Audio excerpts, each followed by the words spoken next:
Marking చేసుకున్నాము. Arm whole లెంత్ని ఈ విధంగా మిడ్కి మార్కింగ్ చేసి ఒక మిడ్ పాయింట్ తీసుకొని స్కేల్ని యూజ్ చేసి ఈ విధంగా మార్కింగ్ చేసుకోండి.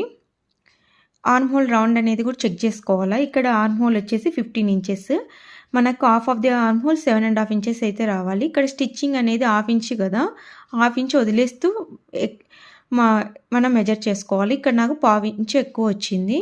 సో ఈ స్కేల్ని మనము అడ్జస్ట్ చేసుకొని ఈ విధంగా మార్కింగ్ చేసుకోండి. జస్ట్ 2 పాయింట్సే కదా, ఈ విధంగా ఎక్కువ డిఫరెన్స్ వస్తే పైకి మూవ్ అవ్వాలా, తక్కువ వస్తే కిందికి మూవ్ అవ్వాలి.